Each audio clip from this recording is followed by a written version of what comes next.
కుండంలోని ఎరువుల కర్మాగారం ఎదుట కార్మికులు ఆందోళనకు దిగారు. దీర్ఘకాలిక సమస్యలను పరిష్కరించాలి అంటూ ప్రధాన గేటు ఎదుట బైఠాయించి నిరసన తెలిపారు. ఈ ఆందోళనకు ఎమ్మెల్యే ఎంఎస్ రాజ్ ఠాకూర్ హాజరై కార్మికులకు సంఘీభావం తెలిపారు.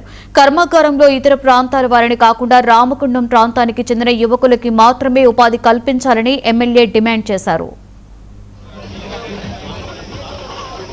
గతంలో సమస్య ఉన్నప్పుడు 15 రోజుల క్రితం అనేక మార్లు ఇక్కడ ఉన్నటువంటి అధికారులకి తెలియజేస్తే ఒకరోజు నేను లేని సమయంలో హైదరాబాద్ లో మీటింగ్ జరిగింది.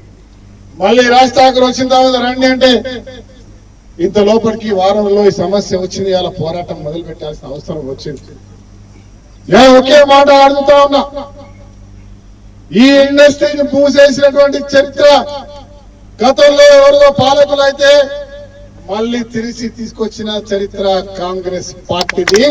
మన్మోహన్ సింగ్ గారిది, రాజశేఖర రెడ్డి గారి హయాంలో ఆ రోజు మా నాయకులు శ్రీధర్ బాబు గారు, ఇప్పుడున్న ఎంపీ వివేక్ గారు కూడా వెంకట స్వామి గారి సహకారంతో 7,500